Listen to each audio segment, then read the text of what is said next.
राजेश भाई, आप निरंतर बार बार कहते हैं, आपके साथ हूं बिलाल सर के पास जाने के पहले, आप सदैव कहते हैं कि मोदी जी किसी भी हद तक जाने को जा सकते हैं, जाते हैं और जाएंगे।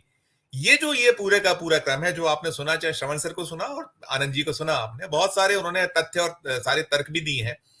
क्या इसके पीछे जो मैंने पूछा था कि राहुल गांधी ने जिस तरीके से एक, जो श्रवण सर ने भी कहा था कि उस जो एक उनको लेकर जो एक माहौल क्रिएट होता है उससे तोड़ने वाला, उसके पीछे क्या देखते हैं आप? क्योंकि आप बहुत निकट से जानते हैं मोदी जी को, आपसे बेहतर कोई नहीं जानता होगा, आपकी अपनी प्रतिक्रिया। देखिए संजीव जी, हमारे दोनों विद्वान और सीनियर पत्रकारों ने बहुत सारी बातें करी है जी, जी। इस घटना के बारे में। सवाल ये है कि सुप्रीम कोर्ट के जो चीफ जस्टिस है वो सुप्रीम कोर्ट के विश्वास का प्रतीक है। लोग जो है निचली कोर्टों से जो है वो न्याय नहीं मिलता, हाई कोर्ट से न्याय नहीं मिलता, तो आखिरी उसकी उम्मीद जो है वो सुप्रीम कोर्ट होती है। और कोड ऑफ कंडक्ट ये कहता है, वो किसी भी संस्था का हो, ये तो चीफ जस्टिस सीजेआई है, किसी भी संस्था का हो, कि मेरा अगर इंटरेस्ट किसी चीज के अंदर है, मैं एक कोऑपरेटिव बैंक के अंदर चेयरमैन भी हूं, तो मैं जो है मेरे ब्लड रिलेशन में किसी भी व्यक्ति को जो है वो फाइनेंस जो है वो रिकमेंड नहीं कर सकता, उनको फाइनेंस दे नहीं सकता। ये एक कोड ऑफ कंडक्ट है।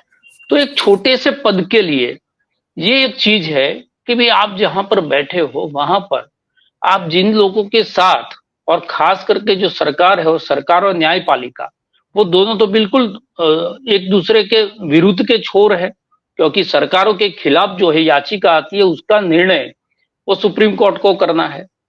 आपका उद्देश्य कोई भी हो, नरेंद्र मोदी का उद्देश्य राजनीतिक हो सकता है क्योंकि वो तो राजनीतिक व्यक्ति है, लेकिन आप जब इस पद पर हो तो आपका जो विवेक है वो विवेक आपको ये जो है कहना चाहिए था कि भाई आप इस वक्त जब हुए मैं इस पद पर हूं तो मैं आपको नहीं बुला सकता, कितना भी दबाव हो। अगर दबाव के अंदर कोई बुला लेता है प्राइम मिनिस्टर को, या पॉलिटिकल किसी गेम का हिस्सा हो जाते हैं, आप हम समझते हैं कि जाने अनजाने का शायद कर दिया, तो इतने बड़े पद पर बैठा हुआ आदमी अगर प्रेशराइज होता है या जाने अनजाने में कोई पॉलिटिकल एजेंडा का हिस्सा हो जाता है, तो वो भी एक तरह से जो है वो उनकी निर्बलता है वो साबित होती है।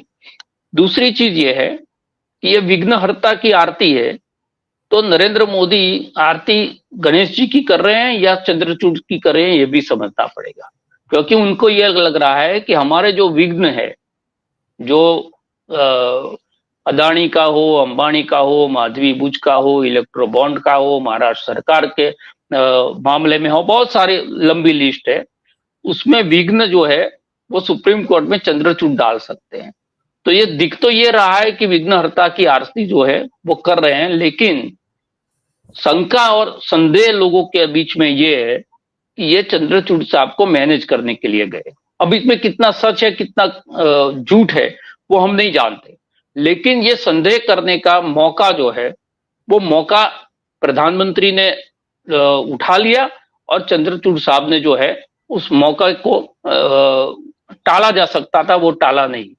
दूसरी चीज जो श्रवण जी ने की, ये सरप्राइज एलिमेंट देने की नरेंद्र मोदी की एक स्टाइल है।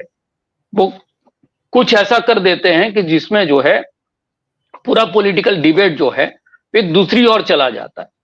बिल्कुल राहुल गांधी 4 जून के बाद जिस प्रधानमंत्री पर डिबेट होती थी, वो मन की बात पर कुछ कर देते थे, उस पर डिबेट होती थी, वो उसका कोई पॉलिटिकल स्टेटमेंट आता था, उसके ऊपर पूरा जो है मीडिया का कैमरा नरेंद्र मोदी के इर्द गिर्द रहता था।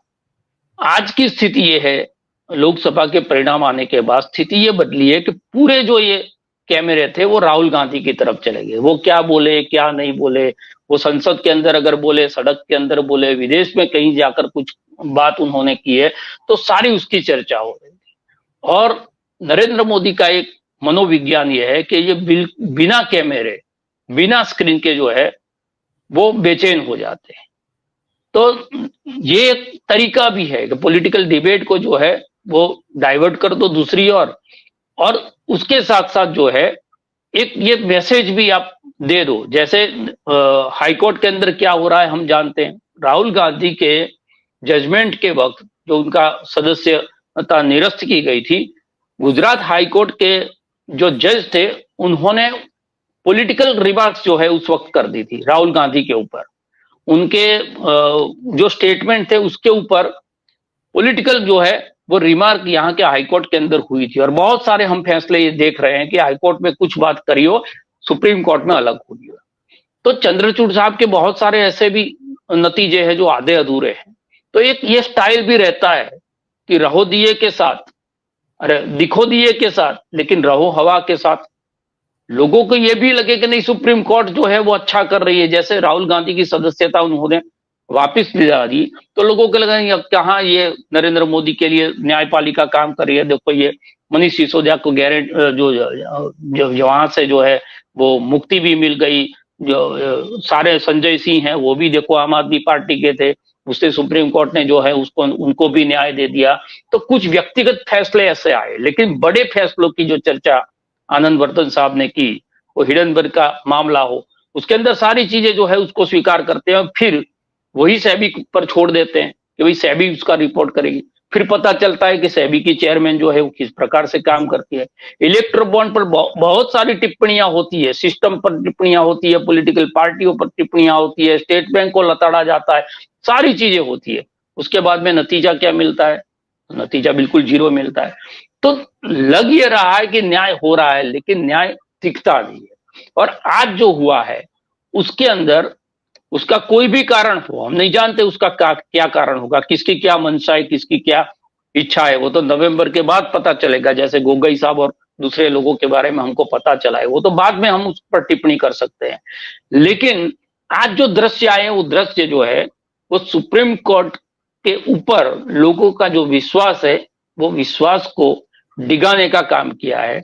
लोगों के अंदर जो है एक संदेह पैदा किया है। और नरेंद्र मोदी का जिस प्रकार का रवैया रहा है, जिस प्रकार का उनका स्टाइल रहा है और जैसे उन्होंने सारी संस्थाओं पर कब्जा किया है, उसी उसी को देखते हुए लोग संदेह कर रहे हैं। वरना क्यों संदेह करते? लेकिन उनकी जो कार्य प्रणाली रही है वो कार्य प्रणाली ऐसी है कि हर एक लोगों को अपने तरफ करके जो है न्याय जो है उनको भी दबाव में ला दिया जाए। तो लोग ये बात कर रहे हैं क्या चंद्रचूड़ साहब जो है वो नरेंद्र मोदी के दबाव में है, उन्होंने क्यों बुलाया?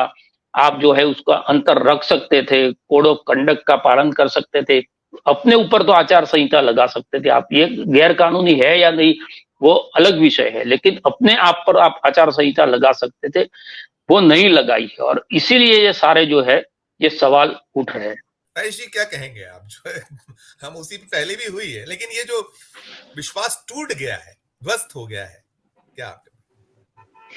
देखिए उसका मूल कारण यह है कि जब आप एक बिल्कुल अविश्वसनीय व्यक्ति राजनीतिक रूप से हैं उनसे मिलते हैं तो उसका जो असर है वो आपके ऊपर पड़ेगा। और उसमें जो है वो कोई ट्रैप हो या कोई प्रेशर हो, कुछ भी हो, अगर ट्रैप में भी आप फंसते हो तो आप सुप्रीम कोर्ट के माननीय जो है मुख्य न्यायाधीश हो। तो अगर न्यायाधीश ही ट्रैप में फंस जाएगा तो उसका मतलब यह है कि न्याय भी ट्रैप में फंस जाएगा। तो जितनी भी अभी बातें हो रही है वो क्यों हो रही है? वो चंद्रचूड़ नरेंद्र मोदी को नहीं मिलते, नरेंद्र मोदी पर कोई सवाल उठा रहा है? नहीं उठा रहा है, क्योंकि उनको तो लोग जानते हैं, उनकी फितरत को जानते हैं, वो किस प्रकार से काम करते हैं सारे लोग जानते हैं। तो सवाल उस पर उठने ही वाले नहीं है। तो ये चीज जो हम यहाँ पर चर्चा कर रहे हैं उस चीज का जो है वो नॉलेज जो है वो चंद्रचूड़ को भी रहा होगा। इसलिए मैंने कहा कि उनको अपने विवेक का उपयोग करना चाहिए था।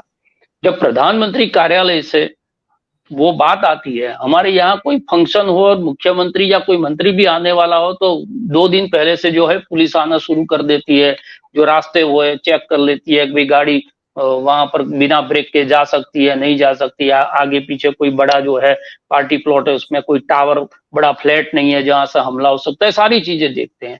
तो ऐसा तो है नहीं कि प्रधानमंत्री निकले थे और अचानक जो है वहां पहुंच गए, लेकिन जो है वो बिल्कुल अपने विघ्नहर्ता के पास गए हैं। और कौन से विघ्नहर्ता के पास गए ये तो नरेंद्र मोदी ही बता सकते हैं कि वो गणेश जी की आरती करने गए थे या चंद्रचूड़ साहब की आरती करने गए थे। लेकिन ये एक ऐसा व्यक्ति है जो बिना स्वार्थ के किसी को जो है वो नहीं मिलता। वो गुलाम नबी आजाद के लिए रोए तो उस रोने के पीछे, वो खुद अपनी माँ के पीछे रोते थे, वो आंसू के अंदर भी राजनीति थी।